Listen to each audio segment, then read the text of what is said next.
बहुत समय पहले की बात है। एक राज्य में एक राजा राज किया करता था। उसकी 12 पुत्रियां थीं। सभी बहुत सुंदर थीं। वह सबसे बहुत प्रेम करता था, इसीलिए उनकी सुरक्षा का विशेष ख्याल रखता था। किसी भी राजकुमारी को महल से बाहर जाने की अनुमति नहीं थी। वह हर समय कड़ी सुरक्षा में रहती थी। कुछ सैनिक हर समय उनके आस-पास रहते थे ताकि उन पर किसी तरह का कोई खतरा न आ सके। राजकुमारियों के रहने की व्यवस्था एक ही कक्ष में थी। रात में उनके सोने जाते ही वह कक्ष बाहर से बंद कर दिया जाता था ताकि ना वह कक्ष के बाहर जा सके और ना ही कोई कक्ष के अंदर आ सके। कक्ष के बाहर सैनिक तैनात कर दिए जाते थे। लेकिन इतनी सुरक्षा के बाद भी जब राजा सुबह राजकुमारियों से मिलता तो उनके जूते फटे हुए होते थे। राजा हैरान रह जाता। पूछने पर राजकुमारियां कहती कि उन्हें भी नहीं पता कि उनके जूते कैसे फटे। हर दिन राजकुमारियों के लिए नए जूते लेने पड़ते थे। हर दिन राजकुमारियों के जूते का फटना राजा के लिए रहस्य बन चुका था।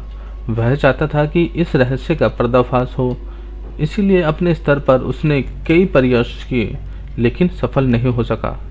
अंत में उसने राज्य में यह घोषणा करवा दी कि जो व्यक्ति 3 दिनों में राजकुमारियों के जूते फटने के कारण का पता लगा लेगा, उसका विवाह उसकी मनपसंद राजकुमारियों से करवा दिया जाएगा।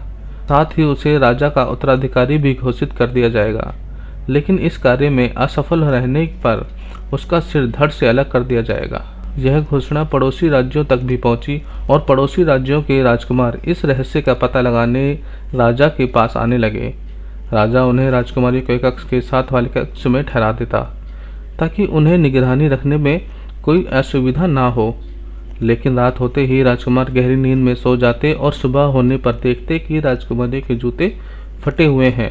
कई राजकुमारों को रहस्य का पता न लग पाने के कारण अपने प्राण त्यागने पड़े। अब राजकुमार भी अपने प्राणों के भय के इस रहस्य का पता लगाने में हिचकिचाने लगे। राजा निराश हो गए। उसे लगने लगा कि अब यह रहस्य सदा के लिए रहस्य बन जाएगा। उस राज्य के एक गांव में एक गरीब युवक रहता था। एक दिन जब उसने राजा की ये घोषणा सुनी तो वह राजकुमारी से विवाह के सपने देखने लगा। उसने सोचा कि गरीबी में जीवन यापन करने से अच्छा तो यह है कि इस रहस्य का पता लगाया जाए, हाथ आजमाया जाए। सफल रहा तो राजकुमारी के विवाह के साथ साथ राज्य का उत्तराधिकारी भी बन जाएगा, अन्यथा गरीबी जीवन से तो मृत्यु ही भली है। अगले दिन उसने एक पोटली में कुछ रोटियां बांध ली और पैदल ही राजमहल की ओर निकल पड़ा। बिना रुके वह चला जा रहा था। शाम तक उसे किसी भी हालत में राजमहल पहुंचना था। चलते चलते दोपहर हो गई और भूख लगने लगी। वह थक भी चुका था, इसलिए एक पेड़ के नीचे भोजन करने और सुस्ताने के लिए बैठ गया। लेकिन जैसे ही उसने खाने की एक पोटली खोली, एक बूढ़ी औरत वहां आई और उससे खाना मांगने लगी। युवक भूख से बेहाल था, लेकिन दयावश उसने अपनी सारी रोटियां उस बूढ़ी औरत को दे दी। रोटियां खाकर वह औरत तृप्त हो गई और उसने युवक को ढेर सारा आशीर्वाद दिया। पूछने पर युवक ने उसे बताया कि वह राज्य की 12 राजकुमारियों के जूते फटने के रहस्य का पता लगाने जा रहा है। तब बूढ़ी औरत ने उसे एक टोपी दी और बोली, बेटा, ये कोई साधारण टोपी नहीं है, यह एक जादुई टोपी है। इसे तुम जब भी पहनोगे अदृश्य हो जाओगे। हो सकता है कि ये तुम्हारे किसी काम आ सके। और हाँ, मेरी एक बात याद रखना कि यदि राजकुमारियाँ तुम्हें कुछ भी खाने के लिए दे तो तुम उसे मत खाना। टोपी लेकर युवक ने बूढ़ी औरत से विदा ली और महल की ओर चल पड़ा। शाम होने तक वह महल पहुंच गया। महल के द्वारपाल द्वारा राजा के समक्ष ले जाया गया। उसने राजा को अपने आने का प्रयोजन बताया तो राजा ने राजकुमारियों के कक्ष के पास वाले कक्ष में उसे रहने की व्यवस्था कर दी। रात में युवक अपने कक्ष में बैठा हुआ था कि सबसे बड़ी राजकुमारियां शरबत लेकर उसके पास आई और उसे देते हुए बोली, मैं यह शरबत भेंट कर आपका महल में स्वागत करना चाहती हूँ। आपने ऐसा शरबत पहले कभी नहीं पिया होगा। इतनी सुंदर राजकुमारी को देख युवक कुछ कह नहीं पाया और बूढ़ी औरत द्वारा दी गई चेतावनी भूल गया। शरबत का गिलास हाथ में लेकर वह उसे एक बार में ही गटक से पी गया। राजकुमारी मुस्कुराती हुई चली गई। राजकुमारी के जाते ही शरबत ने अपना असर शुरू कर दिया और युवक नींद के आगोश में समाने लगा। वास्तव में उस शरबत में नींद की दवा मिली हुई थी। रात भर युवक गहरी नींद में सोता रहा। सुबह उठकर जब वह राजा के पास गया तो उसे पता चला कि 12 राजकुमारी के जूते फटे हुए हैं। राजा ने उसे चेताया कि अब उसके पास मात्र 2 दिन शेष बचे हैं। इन 2 दिनों में यदि उसने राजकुमारियों के जूते फटने का रहस्य का पता नहीं लगाया तो उसका सिर धड़ से अलग कर दिया जाएगा। युवक को अपनी गलती का एहसास हुआ था। उसने तय किया कि वह आज की पूरी रात जागेगा और बूढ़ी औरत की दी हुई जादुई टोपी पहनकर राजकुमारियों के कक्ष में जाकर निगरानी करेगा। रात हुई तो सबसे छोटी राजकुमारी शरबत लेकर युवक के पास आ गई। सारी राजकुमारियों में वह सबसे सुंदर थी। उसने वह शरबत का गिलास आगे बढ़ाया तो युवक फिर बूढ़ी औरत की चेतावनी भूल गया। उस रात भी शरबत पीकर वह गहरी नींद में सो गया। सुबह उठने पर उसे फिर से अपनी गलतियों का एहसास हुआ। राजा ने उसे बोलकर अंतिम चेतावनी दे दी, इस रात रहस्य का पता ना लगा पाने के कारण अगली सुबह तुम्हें मृत्यु दंड दे दिया जाएगा। अब युवक के सामने करो या मरो की स्थिति थी। उसे उस रात हर हाल में जागना था और राजकुमारियों के जूते फटने का रहस्य भी पता लगाना था। रात में फिर से छोटी राजकुमारी शरबत लेकर उसके पास आई, लेकिन इस बार वह सावधान था। उसने शरबत का गिलास ले तो लिया लेकिन पिया नहीं। राजकुमारी के जाने के बाद उसने शरबत खिड़की के बाहर फेंक दिया। शरबत ना पीने के कारण इस बार उसे नींद नहीं आई। देर रात वह बूढ़ी औरत की दी हुई जादुई टोपी पहनकर 12 राजकुमारियों के कमरे में चला गया। जादुई टोपी के कारण वह अदृश्य था। कोई उसे देख नहीं पा रहा था, लेकिन वह सब कुछ देख रहा था। उसने देखा कि सभी राजकुमारियां सुंदर वस्त्र और नए जूते पहनकर सज धज तैयार हैं।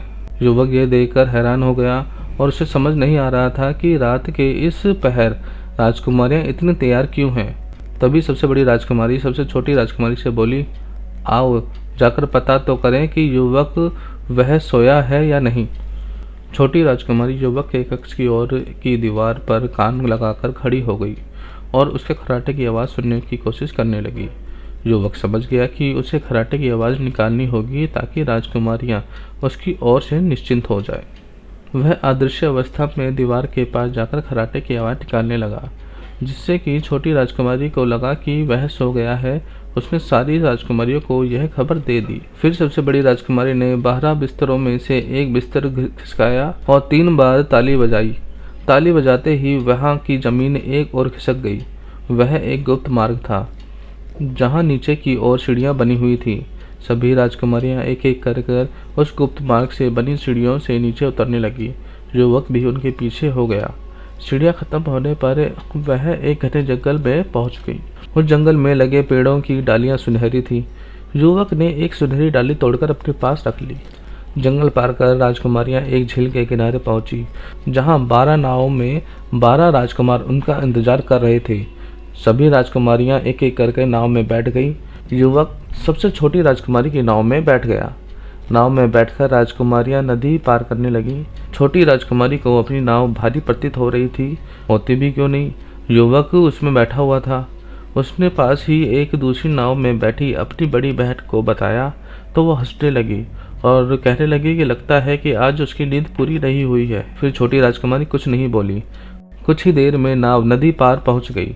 सभी राजकुमारियां राजकुमारों के साथ नाव से उतर गई और आगे बढ़ने लगी। कुछ ही दूर रोशनी से जगमगाता एक शानदार महल था। उस महल में संगीत गूंज रहा था। राजकुमारियां महल के अंदर चली गईं। युवक भी पीछे पीछे महल में चला गया। वहां उसने देखा कि कई युवक युवतियां एक साथ नृत्य कर रहे हैं। राजकुमारियां भी राजकुमारों के साथ नृत्य करने लगी। युवक को अब 12 राजकुमारियों को जूते फटने का कारण समझ आ चुका था। वह एक किनारे पर खड़ा होकर सबको नृत्य करते देखने लगा। थोड़ी देर बाद उसे भूख लगने लगी। उसने देखा कि उस कक्ष के एक किनारे पर रखी मेज में ढेर सारे पकवान रखे हुए हैं। उसने एक मिठाई उठाई और अपने मुंह में डाल ली। उसी समय सबसे छोटी राजकुमारी की नज़र उस पर चली गई और उसने मिठाई को हवा में उड़ते हुए और गायब होते हुए देखा। यह देखकर वह डर गई। वह सबसे बड़ी राजकुमारी के पास गई और बात बताई तो वह बोली, लगता है कि तुम आज खुली आंखों से सपने देख रही हो। छोटी राजकुमारी क्या कहती, वह चुप हो गई। इधर युवक ने वहां रखे बर्तनों में से एक सुनहरा प्याला उठाया और अपने पास रख लिया। राजकुमारियां रात भर नृत्य करती रहीं। फिर सुबह होने पर महल से निकलकर नाव में बैठकर नदी पार करके जंगल से होते हुए वह अपने कक्ष में पहुंच गई। युवक भी उनके पीछे पीछे वापस आ गया। कुछ देर में ही राजा का बुलावा आ गया। जब वह दरबार पहुंचा तो 12 राजकुमारियां भी वहां उपस्थित थीं। उनके जूते फटे हुए थे। राजा ने युवक से पूछा, क्या तुम राजकुमारियों के जूते फटने का रहस्य पता लगा पाए? यदि नहीं तो अपनी अंतिम सांसें ले लो। युवक बोला, महाराज, मैंने इस रहस्य के बारे में पता लगा लिया है। प्रमाण स्वरूप उसने जंगल में पेड़ से तोड़ी हुई सुनहरी डाली और महल से उठाया हुआ सुनहरा प्याला राजा के समक्ष रख दिया। राजा ने जब राजकुमारियों से इस बारे में पूछा तो उन्होंने भी यह बात स्वीकार कर ली। राजकुमारियों के जूते फटने का रहस्य उजागर हो चुका था। राजा ने अपना वचन निभाते हुए युवक से पूछा कि वह किस राजकुमारी से विवाह करना चाहते हैं। युवक ने सबसे छोटी राजकुमारी से विवाह की इच्छा जताई। राजा ने युवक का विवाह छोटी राजकुमारी से करवा दिया और उसे अपना उत्तराधिकारी घोषित कर दिया। इस तरह अपनी नेक दिली और निडरता से एक साधारण युवक उस राज्य का उत्तराधिकारी बन गया।